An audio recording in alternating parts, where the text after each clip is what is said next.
Well, well, well, you know what time it is. Whew. We back, baby. Bitcoins, shitcoins, or NFTs. There's no greater feeling than hitting that sweet.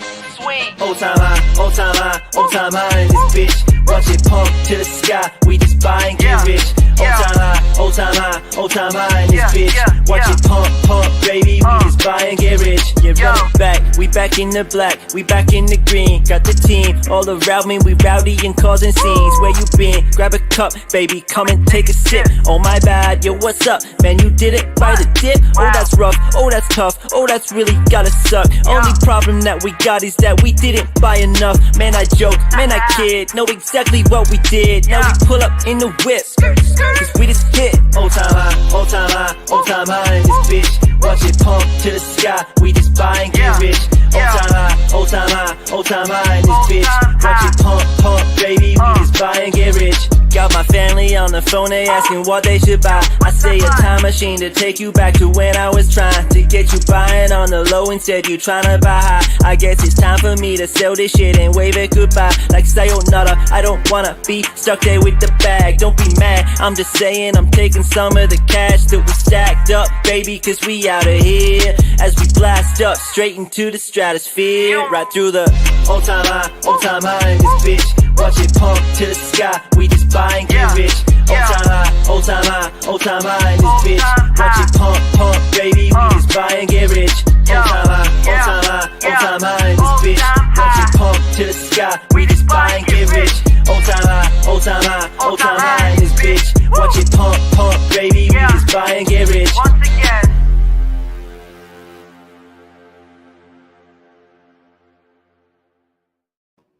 Good morning. Bitcoin, it's bouncing around $98,000. If you have been buying for a while, you've been vindicated. Bitcoin is lining up to hit 100K today. Welcome to the watch party. The legendary Big Sean Harris is joining us live this morning. On the news side, we've got Gary Gensler. He's about to step down. Max Kaiser calling for 200K. By Q1, Satoshi, now the 18th richest person. Saylor raised another $3 billion to buy Bitcoin. Sean, how are you today, mate?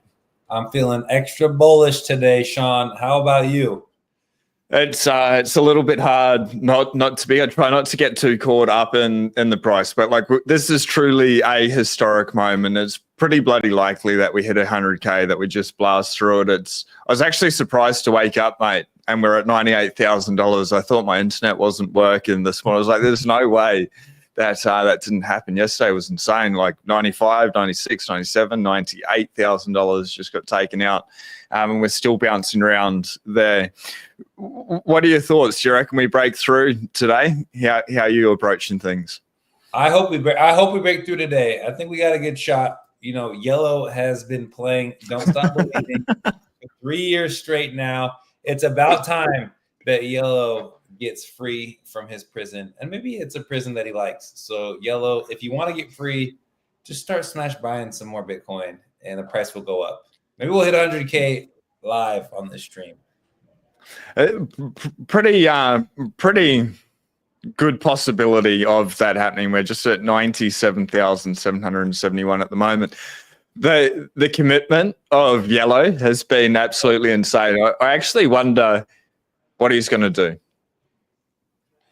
Yeah, when we hit 100K, it's going to feel lost. He's going to have a lot of free time every night.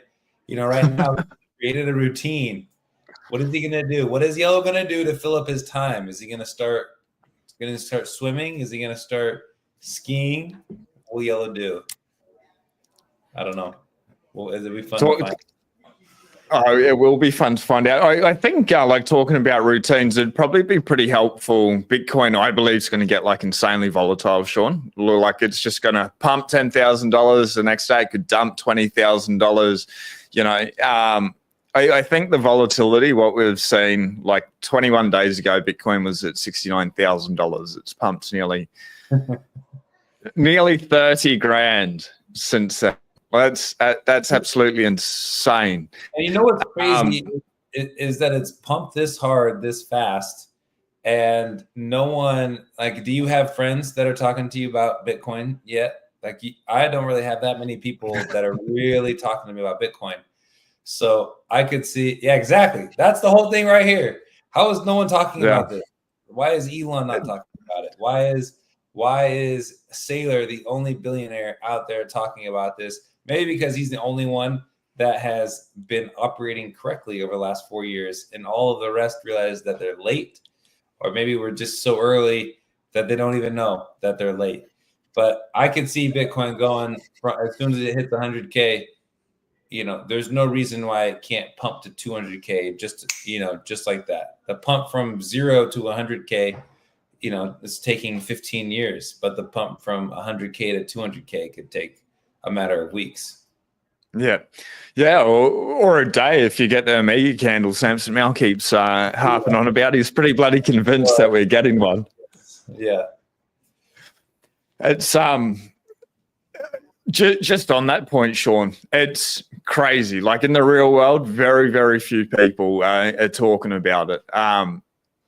It makes no sense. Like we're literally at $98,000, nearly $100,000. And it's just radio silence. It's which is pretty interesting because it's what it's shown is retail's not here, and we're nowhere near a frothy top. It's just Wall Street slowly getting in. But I think after 100K, like you're saying, if we pump to 200K, it could happen in a couple of weeks, days, whatever it is. I don't think like we get that until like over 100K. And like the media ramps up. It's strange. Like how is nobody talking about it? It doesn't really make any sense. I would say probably because people haven't done the work. I think that's what it really comes down to. When it comes to understanding Bitcoin, you have to do the work, right? There's certain things that you can tell people have done the work, right? People work out, you can tell that they do the work. If someone is learning another language, you can tell that they've done the work. You can't fake it. You can't fake speaking another language. You can't fake understanding Bitcoin. Either you understand it, you've done the work, you understand how fiats work around the world, and if you understand how fiats work, then Bitcoin makes a lot of sense. So most people, they just go down the rabbit hole. They try to figure out Bitcoin from Bitcoin, but if they could understand how fiats work, then they would go, wow, the money is actually broken. This is a broken system that we're operating in, and because due to all of the inflation. And when they understand that, then they go, okay, well, what other solutions, what other options are out there? And then that's when Bitcoin starts to make sense. How long did that journey take? Because when we're talking to new people, quite often say they need to put in the time, they need to study. It's going to take them 100 hours. I'll give them a book, Parallels, a good one, Bitcoin Evangelism, to push them to put in the time. But how many hours of study do you reckon before Bitcoin will even start to click? Because it's a foreign concept. We've never, ever had anything like it. I think that depends on how much pain you have, depending on what country you come from, right? If you come from a country like the United States, like me, it takes longer to understand what Bitcoin actually does, because most people, until recently, hadn't felt that pain of inflation. They've been told the lie, which was the lie that makes everyone feel comfortable at night, which is that an expanding economy has to have inflation. And if the economy expands and it doesn't have an inflationary money, well, then you're going to have a deflationary collapse, which is totally false. It's totally incorrect. And it's the biggest lie that Keynesians shoved down our throats. But that being said, if you live in a country like an Argentina, like a Lebanon, where you go, we're going to rob our bank to get our money back, then Bitcoin makes a lot of sense to you without much work because you have a bigger pain. So what is our pain? Our pain is that they're silently, and at least for me, being from the United States, maybe in Australia, probably the same way, they're silently but swiftly taking our wealth away from us through inflation, which at first you feel no pain at all. It's like a nice drug, and the drug feels great because there's free money, there's easy money, there's cheap money that's out there. But then as the inflation increases, it can only increase faster and faster. When that happens, then we become drug addicts to the inflation. That's what our systems are. They're drug addicts to the inflation of whatever government fiat currency we have. And so then I would say for most people that come from the United States or from Australia, it probably is going to take you a year or two to really understand what Bitcoin is. And that's not that if you have a job, if you have your family, if you have all these things that you want to do, it's hard to allocate time to understand Bitcoin. And that's why it's this thing that's hidden in plain sight, because people don't want to do the work. And if you don't do the work, if you don't do the fundamentals, you cannot know what Bitcoin is. It just does not make sense unless you have a father or a mother who has brought you up in a way where they've taught you about the Federal Reserve or central banking and gold and sound money. If you have that in your life, then you can understand it. But most of us have parents who have no clue about any of this, and we had to learn it on our own. Yeah, definitely my situation. And I agree, it may take a couple of years, and quite often, even for me, 5 years down the rabbit hole and thousands of hours and still learning new things. That journey never stops. But say like we're at $100,000 today. In 2 years, Sean, we could be at 200,000, we could be at 500,000. Like, fuck, we could even be at $1 million. Like that is literally a possibility now due to the elections. That's truly possible. In 2 years from now, we could be at 100,000. We could, 100%. We could be at 10. All the way up to 800,000, then drop back down to 100,000 2 years from now. Of course. Like we could be at any price. Bitcoin, it's not going to zero, but it can go lower than where it is now as well. But the point I'm making, if it's going to take 2 years for somebody to understand Bitcoin, are they better to wait and invest once they understand it, or go in blindly first? It just depends on your risk tolerance, right? Yeah. I would say put on an immaterial amount of money in Bitcoin that you're not going to need for the next 4 or 5 years. Put a couple of $1,000s in it. So that's the best learning you can ever get, right? Learning through action. No one learns better than someone who's got skin in the game. And so if you put skin in the game, now all of a sudden you're starting to look at the price, you're starting to understand, you learn about the halving cycles, which the halving cycles are imperative to learn about. That's what eases, at least it eases me when it comes to the volatility. Everyone says it's too volatile. I would put my money in there, but it's too volatile. Well, if you learn about the halving cycles, then you realize that Bitcoin hits a higher high every cycle and a higher low every cycle, and everything it does in between doesn't really matter. And so that is how I look at it. When it comes to, should you put money in it? Should you study it? You should do a little bit of both. You should start studying it today, because the billionaires like Michael Saylor, he's done his study. He's already figured it out, and he is not going to stop buying. And you have the United States saying, we're going to put 200,000 Bitcoin on our balance sheet, not $200,000 of Bitcoin, 200,000 Bitcoin, when it's at $100,000 right now on its balance sheet every year for the next 5 years. So that could possibly be 1 million Bitcoin out of the 21 million in total Bitcoin that are out there. While Satoshi has his million, there's probably another 4 or 5 million lost. And there's hodlers around the world like us who are not selling our Bitcoin, no matter what price it gets to, until we retire, until we stop earning an income, because we can just put away Bitcoin as we need to, as we earn money. And that's our retirement. And then one day we decide, look, I have enough Bitcoin, I have enough money to retire on. Or we decide, look, I want to keep working and I don't want to stop. There is no retirement. What is Saylor doing to retire? He's not retiring.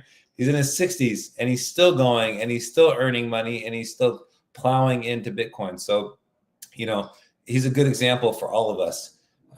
So I would say buy a little bit, because you're going to need to feel that volatility and feel it at a lower price. If you can feel the volatility when it's a lot smaller of your net worth, then it doesn't hurt as much. If you go all in right away, it might hurt a little bit more.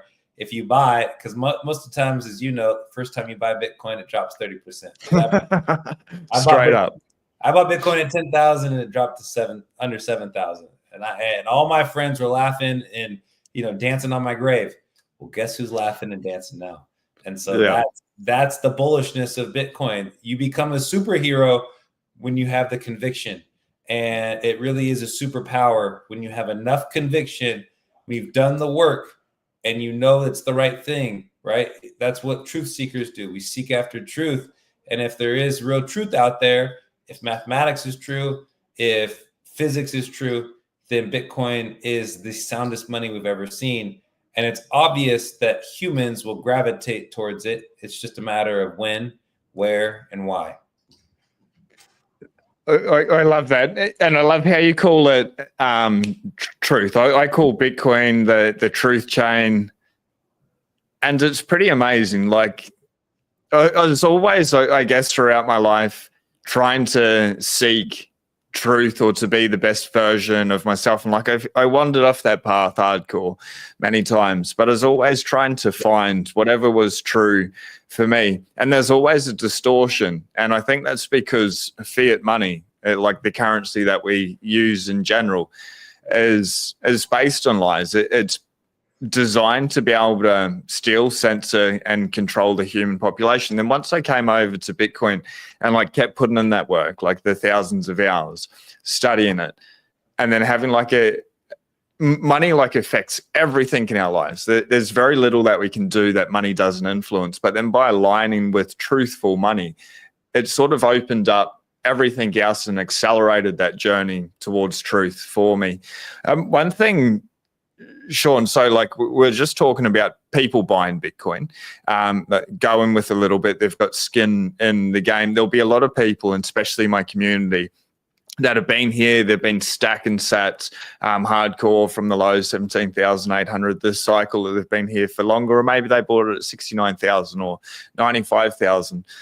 But for wherever we go, like it is going to get volatile. They've put in the proof of work.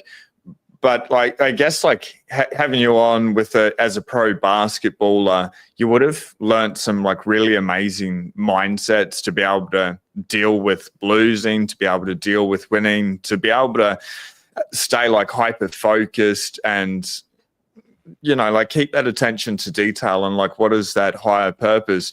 Maybe like what are some mental strategies or areas, like things that would help people to be able to ride this volatility? Because the saddest thing, Sean, is if someone's been going really hard, they've been stacking for a couple of years, or they come in now and they get a 30% drop and it shakes them out. And then we're to rally, you know, 10x over the next couple of years.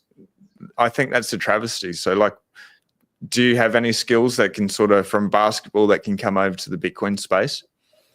You know, I don't know if I do or not, but I will say that my mindset when it comes to doing something over and over again, right? Which in this case, it would be, are you going to keep buying Bitcoin? You know, are you going to keep buying Bitcoin when it's at 100,000? Are you going to keep buying Bitcoin when it's at 50,000? Are you going to keep buying it when it gets up to 500,000? Where is the top? Where is the bottom? No one really knows, but we know that the money that we currently have is a broken system.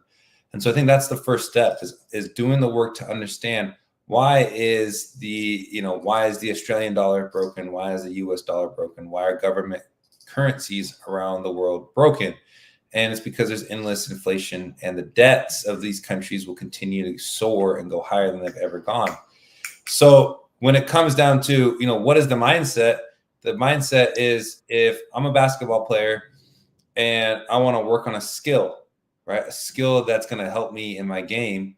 Well, maybe it's shooting. We'll just use shooting as an example. I want to work on my 3-point percentage, right? Well, I'm going to go to the gym and I'm going to shoot more threes. That's what I'm going to do. I'm going to keep doing that until it improves. And I'm not going to see the improvement right away. If I go to the gym and expect in my next game that all of a sudden my 3-point percentage is going to be way better, it's not how it works. You have to put in the time over a matter of a year, 2 years, 3 years, and you really will start to see that skill develop, because you probably already have some skills if you're already doing something. And so to see, you know, it's to see that difference, to see that change, you really have to work on it. And the hardest thing is when you go and you work on that skill, like saying shooting 3-pointers, right? And the next game you miss all your 3-pointers. Yeah, that's hard to go back the next day and say, I'm going to keep working at this. But what's even harder to me is giving up, to say, I'm not going to do it. I'm just going to stop. Well, who does that? Like, that's just a losing mentality, because if you stop shooting, if you stop practicing, if you run away from it, then you will never win. You'll never improve the skill. And so that's the whole point is with Bitcoin.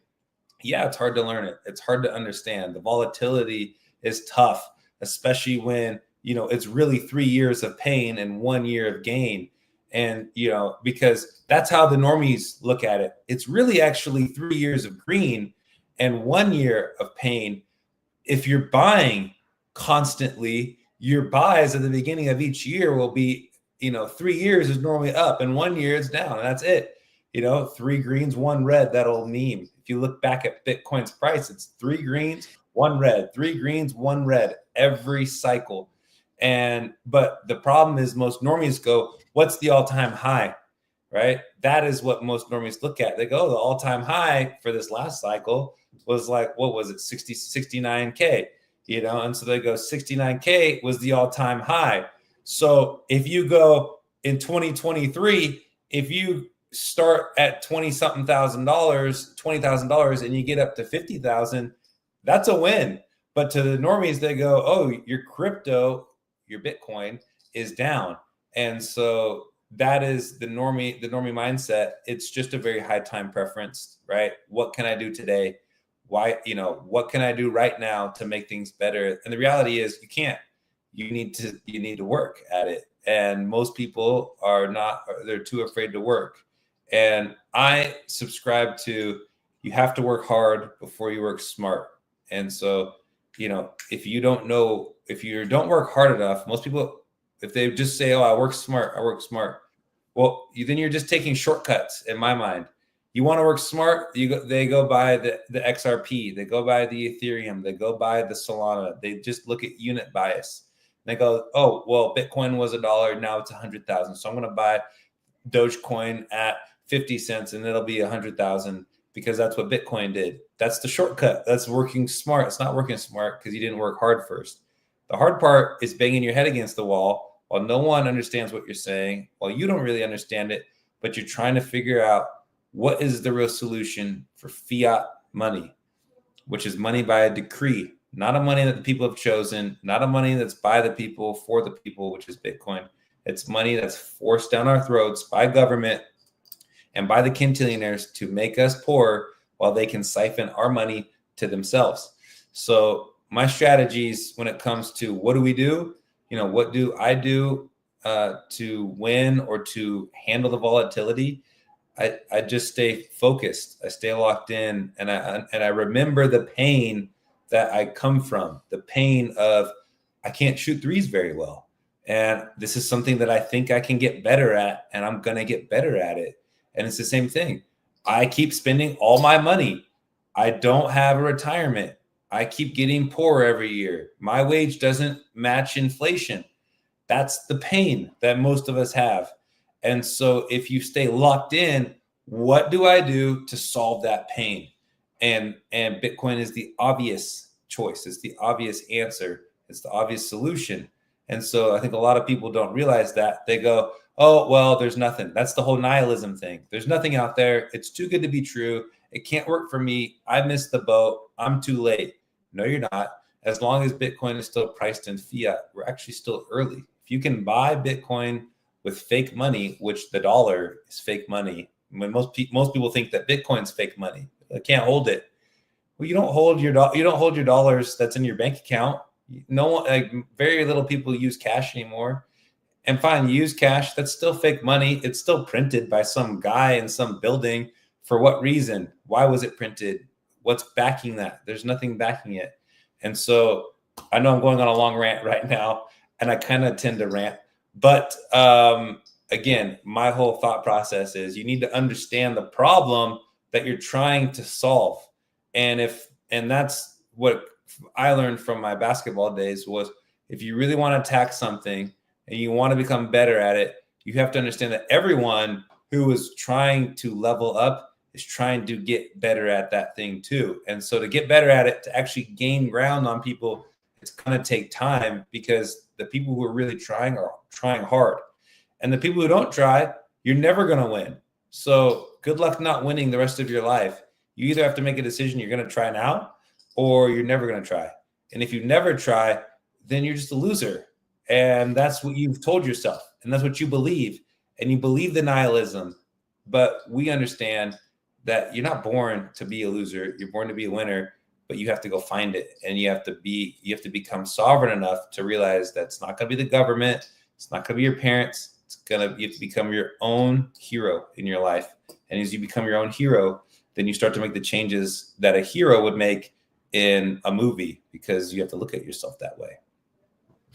Have you read Joseph Campbell's book, A Hero with a Thousand Faces, or like The Hero's Journey? I've heard about the hero's journey. I haven't read the book, The Hero of a Thousand Faces. For anyone watching, if you're interested in like going on that journey that Sean was just talking about, like becoming your own hero, read that book. It's absolutely amazing. Joseph Campbell, Hero with a Thousand Faces, The Hero's Journey. There's an interesting mindset in the chat, Sean, which is, sorry, where's it gone? And or maybe I'm taking it out of context. The chat is going pretty wild, but we've gone up very little, really. I am disappointed. It's pretty interesting. Like, I thought we'd be somewhere between like 80 and 100, maybe 110,000 by the end of the year. We're at 98,000 today. What are your thoughts about Bitcoin's lack of price movement? It's gone up very little. The lack of price movement. Yeah, I love it, man. You know, I used to really be, swayed back and forth by price. To me, the only thing that matters is that Bitcoin keeps hitting an all-time high every cycle. And as it keeps hitting an all-time high every cycle, and that the hash rate keeps going up, then the thing's still working, right? People understand it. There's more minds that are getting drawn to it.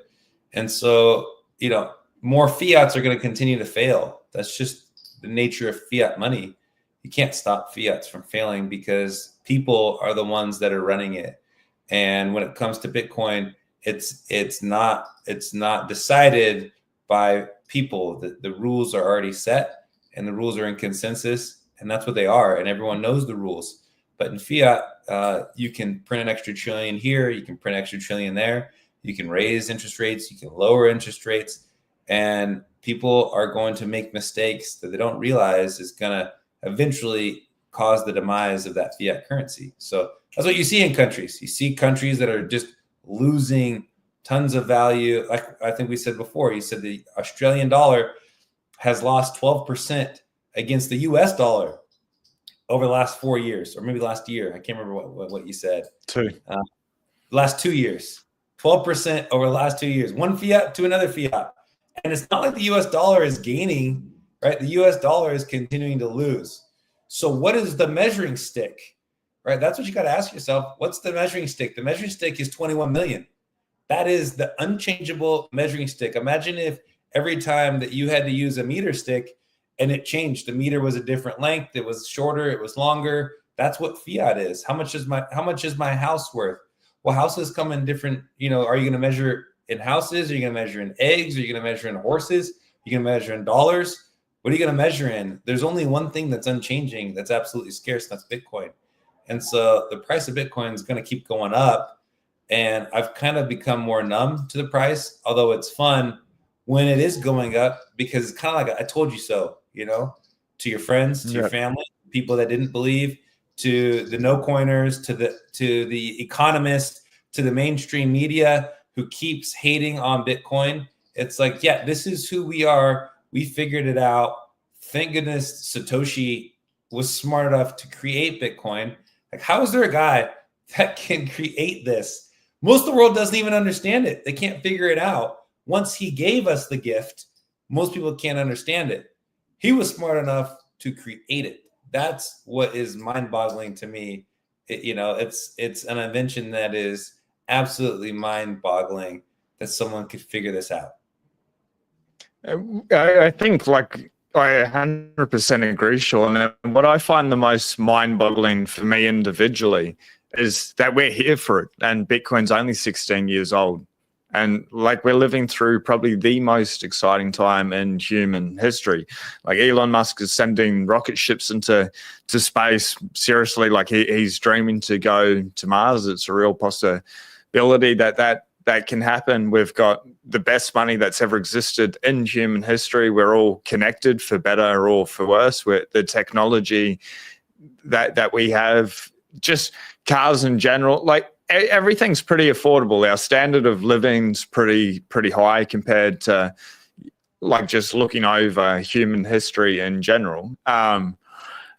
It's pretty freaking exciting. One thing I just want to bring up, like, in testament to Satoshi Nakamoto, whoever Satoshi was a group of people. They're now the 18th richest person in the world, or group of people in the world.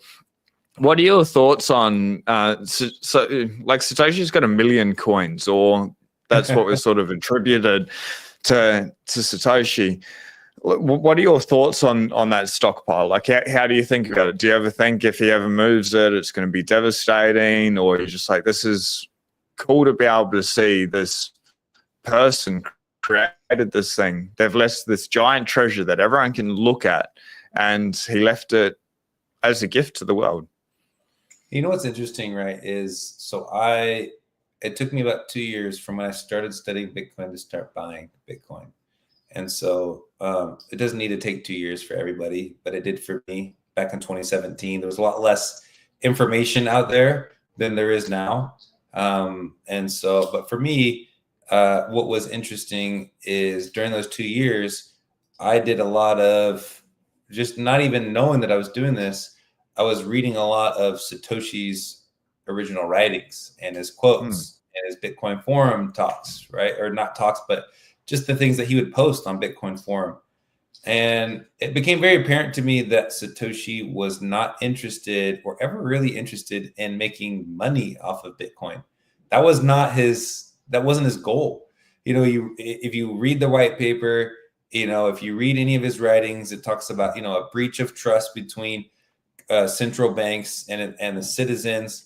If you look at how he's even when WikiLeaks started to use Bitcoin, he didn't really like that.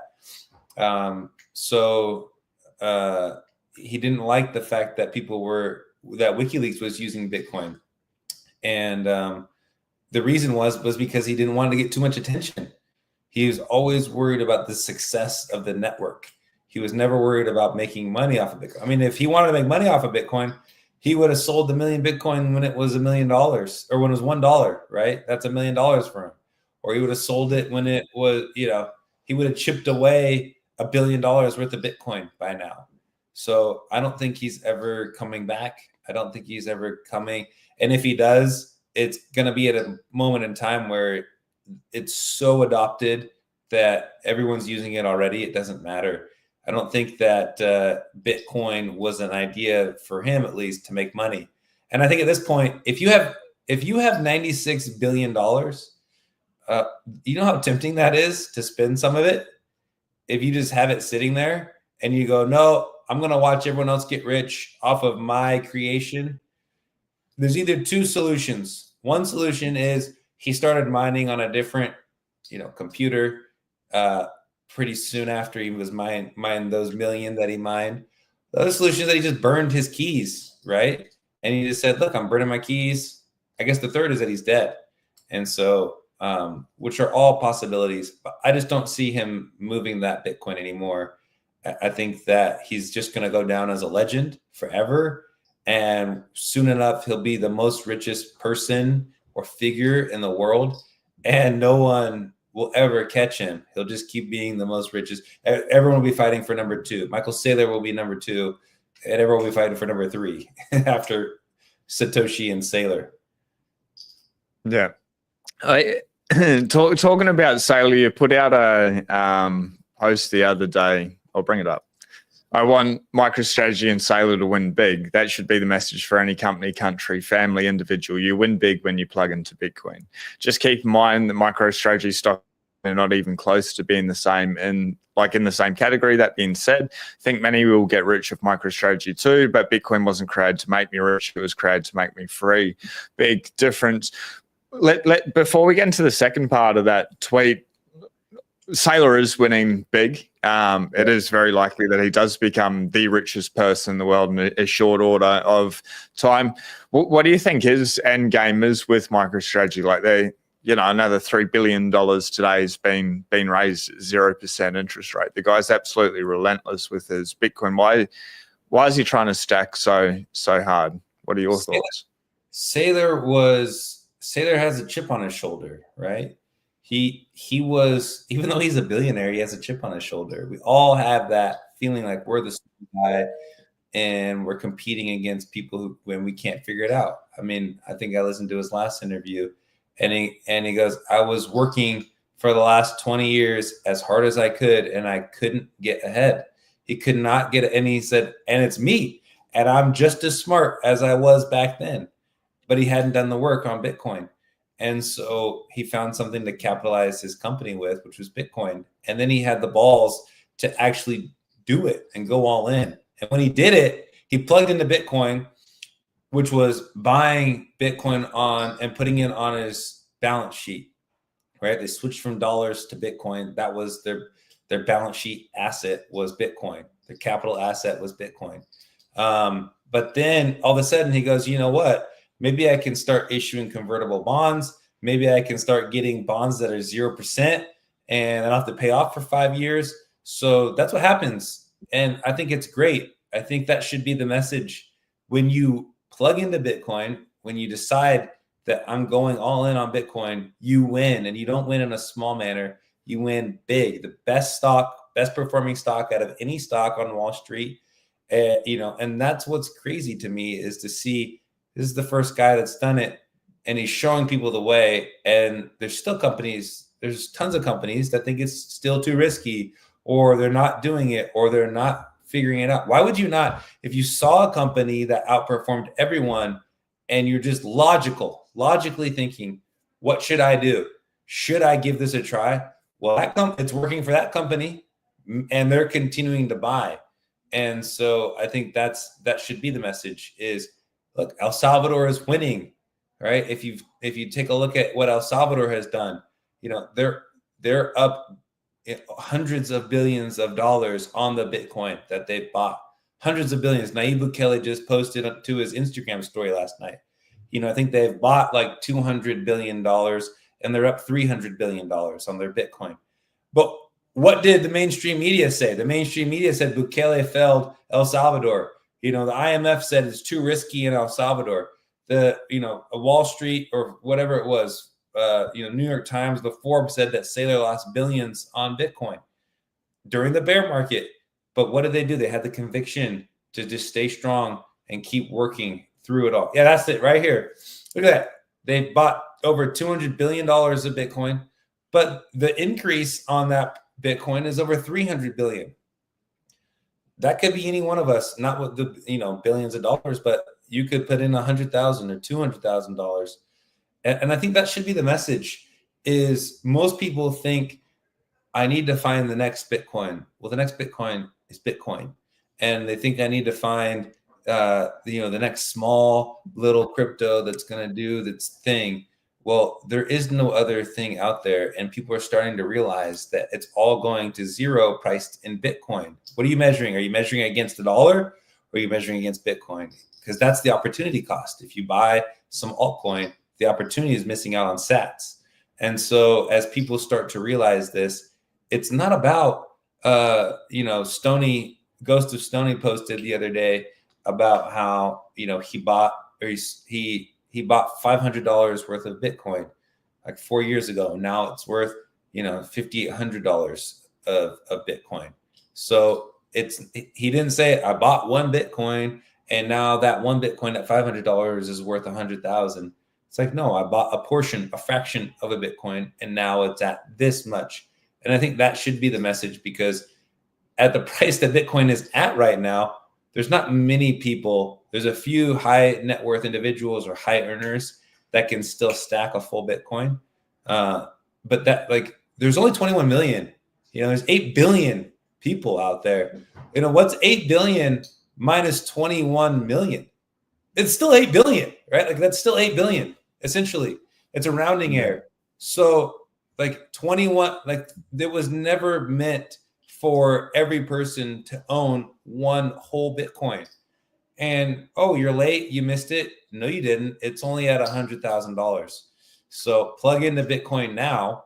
That's the whole idea. Plug into Bitcoin now. Any individual, any family, any company, any country that plugs into Bitcoin will be successful, and you're going to win big even now. Even in 5 years, if you stack from now to 2030, I guarantee you'll be the richest person you know. Unless you know other people that are stacking Bitcoin, right? If you literally just say, this is what I'm going to do. My job, I'm going to keep getting better. I'm going to stack more Bitcoin. I'm not going to quit my job. I'm not doing this to get a Lambo. I'm doing this for generational wealth. Even if you don't stack one Bitcoin from now until 2030, you will be the richest person that you know. I guarantee you that. Yeah, I completely agree. And I think like a good way to be able to visualize what you're saying, Sean, is the market cap's only at $1.94 trillion. What's gold at like $13-14 trillion? Senator Cynthia Lummis came out today or last night saying that the US should look at selling their gold to be able to buy more Bitcoin. I guess the point that I'm making is like the market cap, yes, Bitcoin price is at $98,000, but the market cap's still under 2 trillion. It's coming for gold, so that's like a 7 to 10x from here if you're thinking about fiat prices. Like we're still so early, and once it comes from that, then it's taken on the $900 trillion monetary space, So in our lifetimes, Bitcoin 100% we're going to see, my conviction at least is we'll see $1 million within the next couple of years, whether it takes 4, 6, whatever. I think we're going to see that way sooner than what we want. And then it'll be $10 million. But then after that, I think fiat's just going to accelerate more and more its debasement. We're just going to get to a point where it just does not matter. The fiat price just does not matter. But on that point, the strategic Bitcoin reserves pretty interesting because that could slow the loss of the dollar's purchasing power down quite considerably. Like Bitcoin could fix the US dollar. What are your thoughts about that, and what could potentially play out when Trump jumps in next year? I look at it as, I agree. I think in the short term it could potentially, and the way that it could is you can use Bitcoin to pay off dollar debts, right? In the long run, I don't see that happening. I don't think that is a viable solution because it's just, Gresham's law, which a lot of people quote incorrectly. People quoted that good money pushes out bad. The actual quote is that bad money pushes out good. So that's how I think the dollar can win in the short term, is because the dollar is bad money, but people want to hoard. That's what the media calls it, hoard. I would say people want to hold Bitcoin. And so as more and more people want to hold Bitcoin, they don't want to spend it because they go, this is better money than the dollar. I want to spend my dollars and I want to save my Bitcoin. That's what most people that understand it want to do.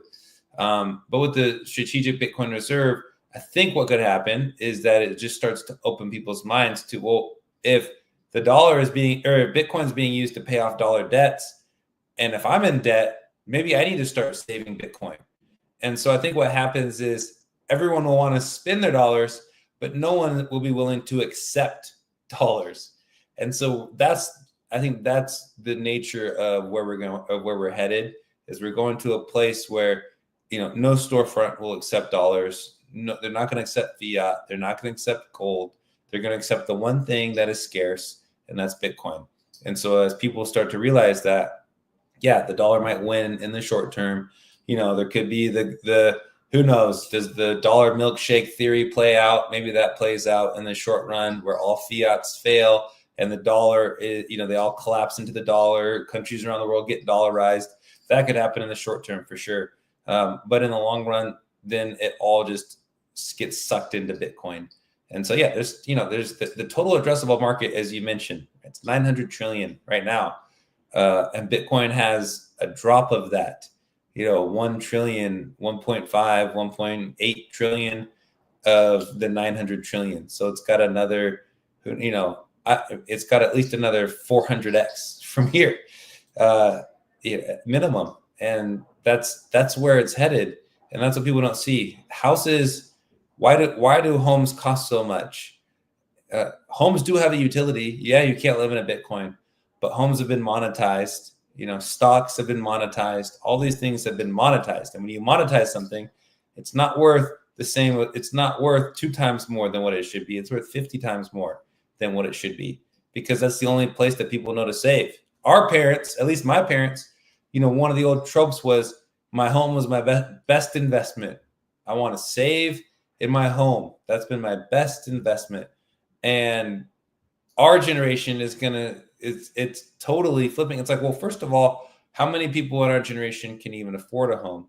Second of all, it's not going to be an investment because Bitcoin's around. Why would I want an investment in something that's completely illiquid, that takes 30 days to sell, that I need one buyer? It's not fungible. There's not a market that's free and open 24/7. Why would I want my net worth in that? Why not have my net worth in something that can go across borders, that is permissionless, that the government cannot steal from me, cannot take away from me, that can't be coerced away from me in violence? That's what Bitcoin provides. And that's where the monetary premium of homes is going. The monetary premium of real estate is headed all towards Bitcoin. Homes will still cost something, but they'll cost a lot less. And if you look at a chart, Bitcoin homes priced in Bitcoin year over year over year, it's just getting insane, right? It's like a home now. The average price of a home is like 4 Bitcoin. It used to be like 100 Bitcoin. It's gonna be the point where it's worth 0.1 Bitcoin. So if you're wondering like how much Bitcoin should I stack, if you want a home in a few years, stack 0.1, stack 10 million sats. That's all it takes. There's 100 million sats in a Bitcoin. If you stack 10 million, it'll buy you a home in a few years. But then well, then do I want to wait till it's worth 1 million sats? Okay, so then wait. Or stack more. It's up to you. So that's kind of how I look at that situation. Yeah, I think very much the same, Sean.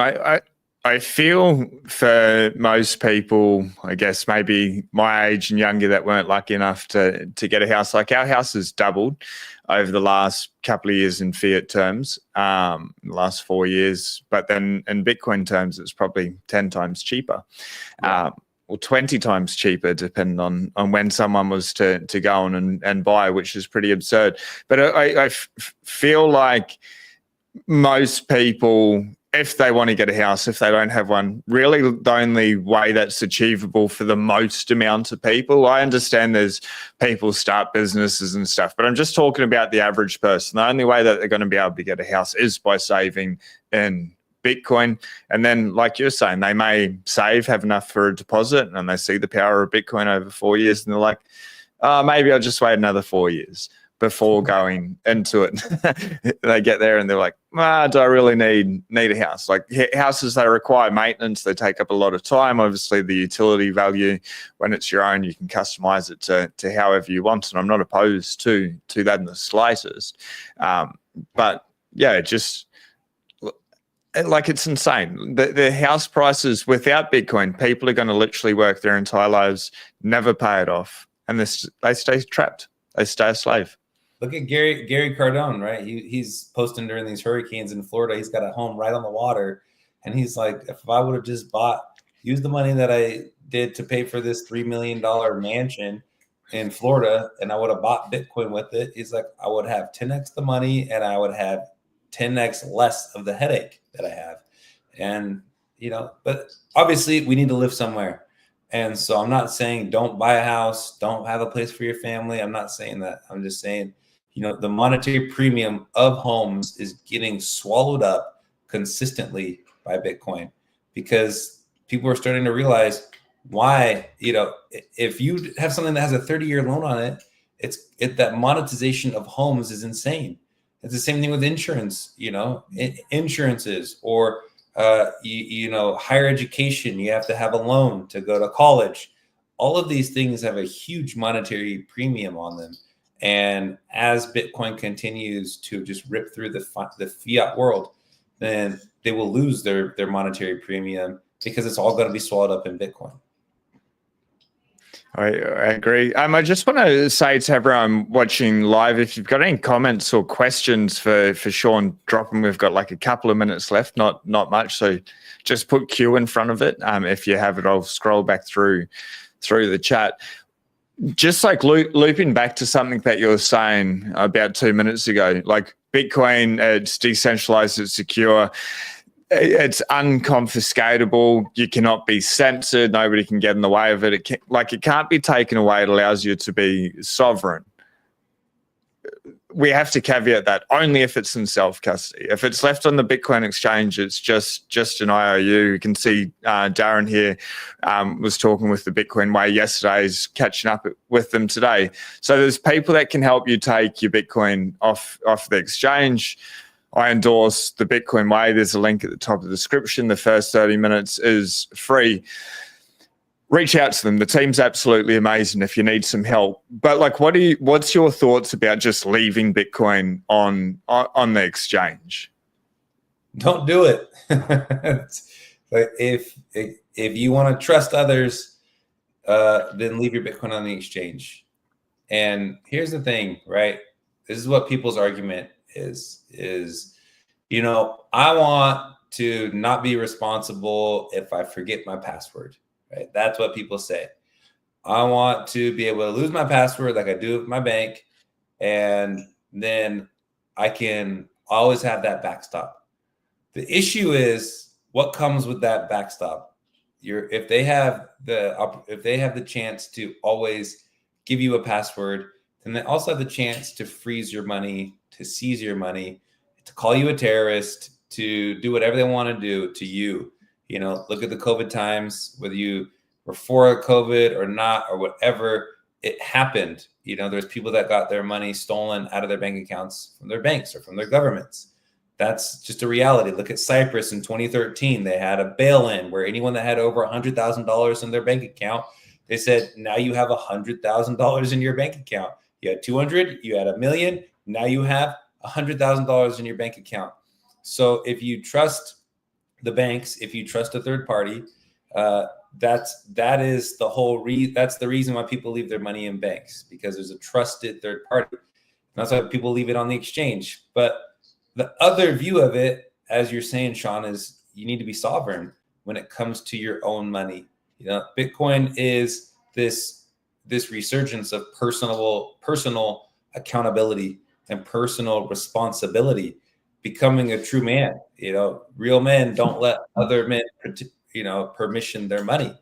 And that's what's going on in the world. Is right now you have a lot of men that let other men permission their money. And the question is, if someone else can tell you no when you want to spend your money or you want to send your money somewhere, if someone can tell you no and they can control your money, then you have to ask yourself, is it really your money in the first place?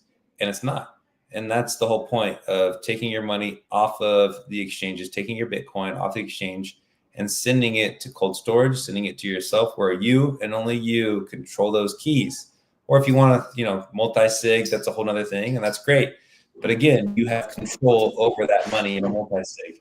So again, the reason that you do it is to become sovereign, because we have a world where when politicians and bankers know that they can control you because they can control your money, then they will control you, and they will try to control you as much as they can because they have that grip on your money. But when the politicians and the bankers know that they cannot control you because they don't have power over your money, then you're truly free, and you're free from their propaganda. You're free from their lies, because they know that they can't control you because they can't control your money. And that's the whole difference about Bitcoin. It wasn't created to make me rich. Bitcoin was created to make me free. That's what Satoshi's message was. This is about freedom from central banking and freedom from the tyranny of these politicians and these people who want complete control over us as sovereign individuals. I love that. Bitcoin is not made to make us rich. It's designed or was made to make us free. I completely agree. And I think after a certain amount of time, I guess one of the biggest message, Sean, that I push is for people to buy, stack, and chill. Obviously, that takes research and conviction to be able to do that. But then the other thing is I say, like, just buy it for a 4-year period and study it, because I think over a 4-year period, your wealth increases so much, you get used to it. You're like, cool, like now I've got my time back, and you're not concerned about that. And then like you're like looking at the freedom side of things when you're not controlled from whatever puppet masters are trying to, like, we're either working for ourselves or like for our own dreams, or we're working for someone else. And I think when we're aligned with something that's designed to keep us controlled, it makes it harder and harder to be able to see clearly, and we stay like sort of stuck in that rat race and not being able to choose something that's going to create the highest impact. There's a couple of questions here. Are you guys tired of winning yet? Everyone's just going to continue to keep winning forever. Shout out to Colby. It's shout out to everyone watching live. DCA 100 a week for 19.2 years to reach 100K seems out of reach. We're still early. Start now if you haven't already. There you go. You've been asked, you've been requested to orange pill Charles Barkley. Let me. This is a good question. This is a great question. Are we entering a golden age or an orange age? The orange age, yeah. I think we are entering the bright orange future, as long as the powers that be don't start a World War III before Donald Trump gets into the White House. We'll see. We'll see if we really are. I think we are, though. I think the idea of Bitcoin, and I've been to a lot of places. I have not been to Australia yet, but I've been to a lot of places around the world. I've met a lot of Bitcoiners, and a lot of Bitcoiners from Australia and from other places around the world. And the idea of Bitcoin is just, it's out there. Enough people know about it. And I think that's, you can't stop it. You can't stop this. It's a good virus that's made its way, that people are starting to understand the truth. And so if you look at what the United States is doing, even just bringing in health to the 58K gang is dead. That is true. It'll come back. The 158K gang. When you look at what the United States is doing with, bringing RFK, trying to get people healthy again, trying to, it just showed you that people didn't believe the mainstream media lies anymore. We don't want food that is unhealthy for us anymore. We don't believe in the old age politician. We don't follow the old age celebrity. Who do we want to fix our problems? Not someone that's been a politician their whole life, that's never done anything. Who do we want? We want people that have done things in their lives, that have been successful at building a business or being successful at doing something, right? Not just pushing paper and creating policies that don't change anything, that only enrich them and their pockets and their cronies. We want people that are sitting in those seats that have built things that work, because they know how to trim the fat. They know how to build things that work. They know how to make a golden age or a golden era or a Bitcoin era or a bright orange future. And now you're seeing other countries are starting to fall in line. El Salvador was the first of this Renaissance 2.0. United States, looks like El Salvador was first. Argentina was second. It looks like the United States might be third. And we're redefining what democracy is, right? We're redefining these things, these age-old governments that have existed. And we're going, hey, it took this form of socialism, like some monster, some shadow that's overtook our government. And now the people have voted that we don't want that anymore. We don't want that. We want a smaller government. We want them to get out of the way so we can go out and build and make great things. Yeah. One thing I was just thinking about, I think at one stage Africa or South Africa made Bitcoin legal tender. For a real short period of time, they took that away again.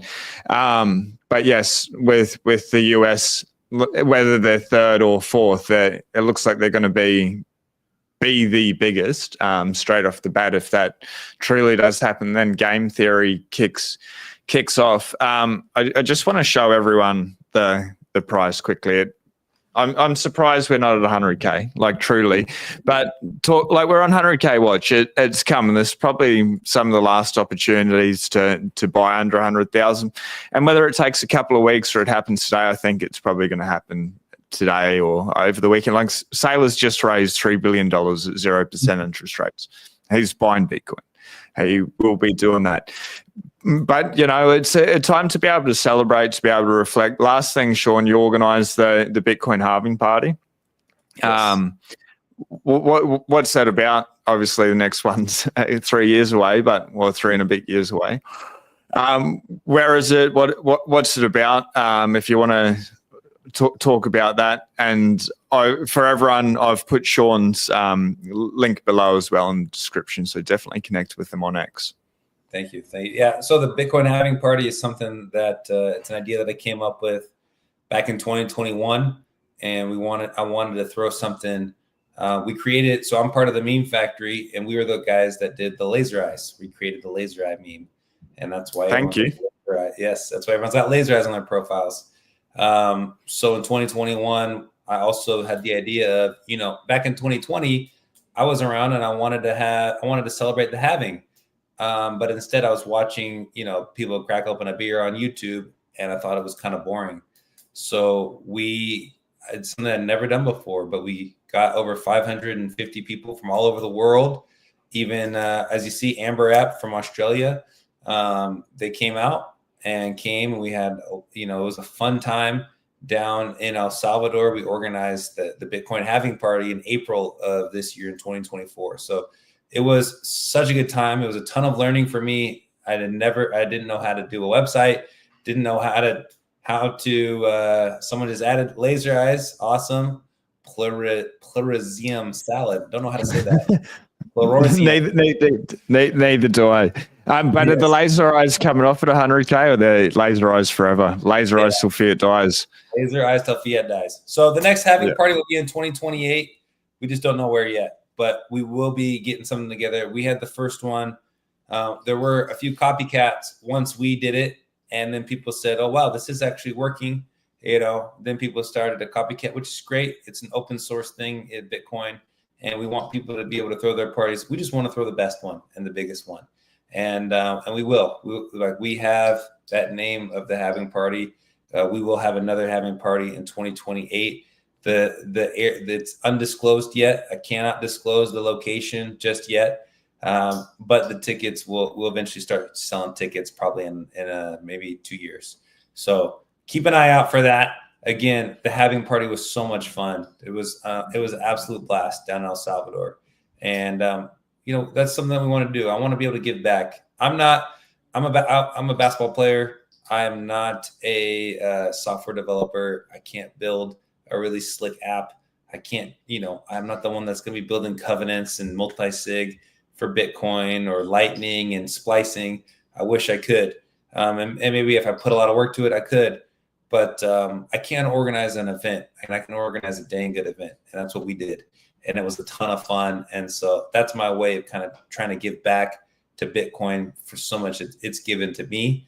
And it's just something that it's a lot of fun that I think should be around. We should celebrate the halving, because the halving makes it really easy for most people to understand Bitcoin. If you understand Bitcoin, you more than likely buy Bitcoin. And people who don't buy Bitcoin, I think personally, it's because they haven't figured out what the halving is yet. And when you understand the halving and you understand how price keeps going up every 4 years, then it takes all of the stress away. And you go, yep, this is the thing that's going to solve our problems. Yeah. I 100% agree with that. And one thing, this is like right at the start of the conversation, sort of last point, is like when you're talking about price, what I love about price is it's just like a built-in marketing tool, and that comes around like every 4 years. We get this catalyst, price goes up, everyone starts talking about it, and then they've got a 4-year period to be able to get like the largest percent, whatever people can get over a 4-year period.